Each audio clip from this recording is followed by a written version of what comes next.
Este diminuto dispositivo, mezcla de elementos informáticos y biológicos, es un biochip. Sirve para obtener información genética en grandes cantidades. Por el momento se usa fundamentalmente en la investigación, pero ya existen sistemas destinados a la práctica clínica, tanto en procedimientos de diagnóstico como terapéuticos. El biochip nos permitirá, en un plazo muy corto de tiempo, detectar enfermedades tumorales, medir la resistencia de los virus patógenos a los antibióticos o calcular el riesgo de un individuo a padecer Alzheimer o hipertensión. El biochip es un mecanismo diseñado para comparar genes del paciente con otros que se encuentran en el propio dispositivo y que actúan como muestra. Todo a partir de una sola gota de sangre. La llegada de la ingeniería genética y de la biología molecular nos permitirá definir las enfermedades a partir de la alteración de los genes. Seremos capaces de diseñar terapias basadas en la manipulación del genoma, de modo que el defecto quede corregido en el mismo lugar en el que se produzca.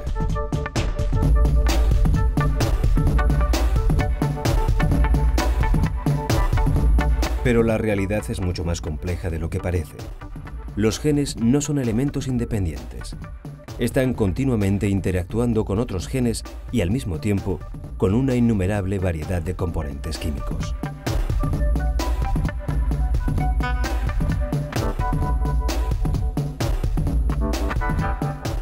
El problema fundamental de las enfermedades genéticas es que la gran mayoría de ellas, por desgracia, no surgen como consecuencia de la alteración de un único gen, sino que son en general multigénicas. Y por tanto, la posibilidad de sustituir cada uno de los genes alterados para normalizar su función y consecuentemente utilizar esa terapia génica como herramienta antienfermedad es complejo por el número de genes que en muchas situaciones hay que modificar. La información escrita en los genes es la base de todos los procesos orgánicos, pero esta información es inútil sin un agente que la ejecute. Esta es la labor de las proteínas. Se podría decir que los genes facilitan datos teóricos sobre los procesos orgánicos. Las proteínas hablan de las realidades de estos procesos. Hasta hace poco tiempo, la biología daba por sentada la idea de que a cada gen le correspondía una proteína. Sin embargo, hoy sabemos que el mundo de las proteínas es muchísimo más complejo. Cada gen es capaz de codificar más de una proteína, lo cual complica evidentemente los aspectos de estudio de las proteínas, pero además es que la proteína, una vez que ha sido producida a partir de ese gen, puede ser modificada de al menos 500 maneras distintas. Y eso, estudiando los genes, no podemos saberlo de antemano. Y además hay muchas enfermedades, que hoy sabemos también, es que tienen su origen en la modificación anormal de estas proteínas. Y las técnicas tradicionales que hoy día utilizamos para caracterizar los genes no nos dicen nada, no nos aportan ninguna información sobre esos cambios, ni siquiera si esos cambios son importantes o no para la aparición de una enfermedad.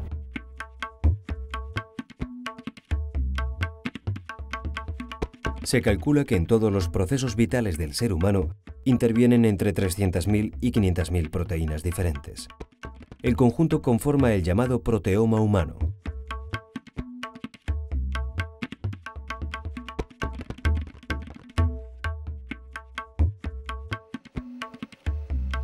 Desde 1995, el campo de estudio que intenta analizar la actividad de las proteínas se conoce como proteómica.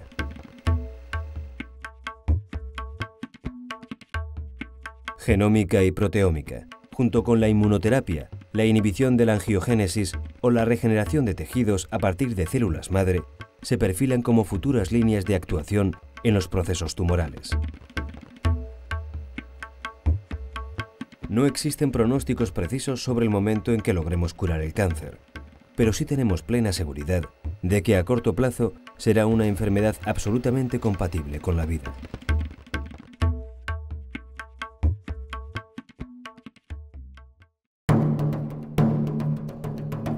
Estas son células cancerosas que han perdido el control y se dividen sin parar.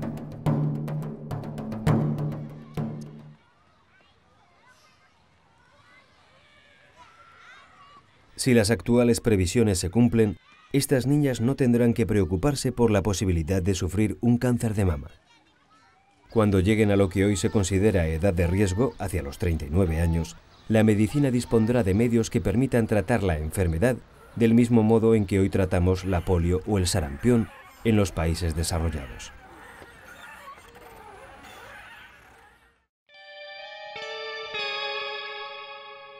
El cáncer está catalogado como una patología de origen multigénico.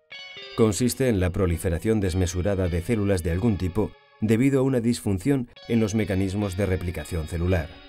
El proceso da lugar a una masa de tejido que es lo que se conoce como tumor. Hay algo más de 200 tipos de cáncer distintos, cada uno de ellos con características y orígenes diferentes.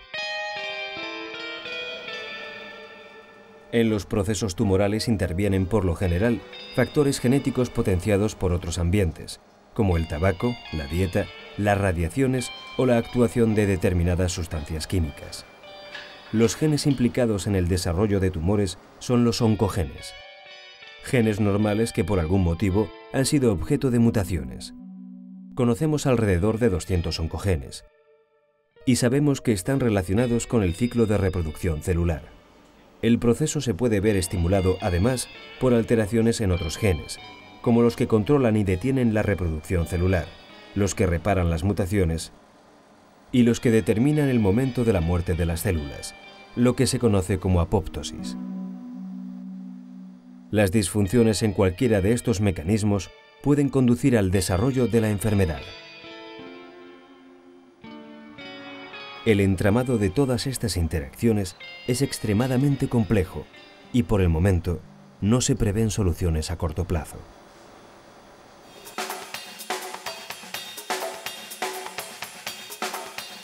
En el año 2020, el cáncer de pulmón, el más extendido en los países industrializados, dejará de estar a la cabeza. En las zonas en vías de desarrollo, sin embargo, será el que más casos presente. Mientras en los países ricos disminuye progresivamente el número de fumadores, en los pobres se incrementa. Las campañas publicitarias de las compañías tabacaleras en estas regiones son implacables. Gracias al desarrollo de la genética y la biología molecular, vamos a aprender más sobre el cáncer en estos años que en toda la historia de la medicina.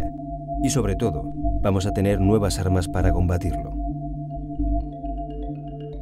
Ya se han llevado a cabo algunas experiencias, como inyectar en las células afectadas determinados genes que eliminan la resistencia del tumor a los agentes quimioterapéuticos. Otra posibilidad es la antiangiogénesis, una estrategia para evitar que la célula enferma se alimente. Sin el alimento que recibe a través de la sangre, el tumor muere. Esta es la sencilla filosofía del procedimiento. Si la inducción de angiogénesis pretende la regeneración de vasos sanguíneos en determinadas patologías de tipo vascular, el objetivo de la antiangiogénesis es el opuesto. El proceso pretende inhibir la generación de vasos sanguíneos, dejando a las células cancerígenas literalmente incomunicadas, sin ningún sustento que les permita seguir multiplicándose.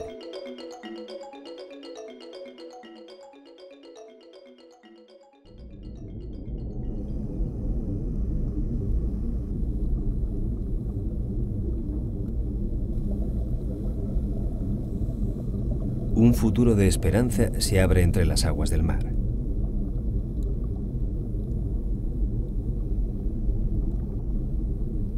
Este pequeño invertebrado marino vive en las templadas aguas del mar Caribe y produce una serie de sustancias bioactivas capaces de inhibir la reproducción celular.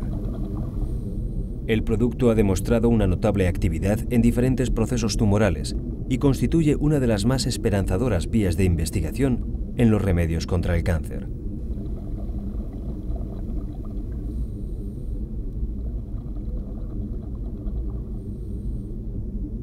Y es que la naturaleza dispone de millones de sustancias desconocidas, algunas con una gran potencialidad terapéutica.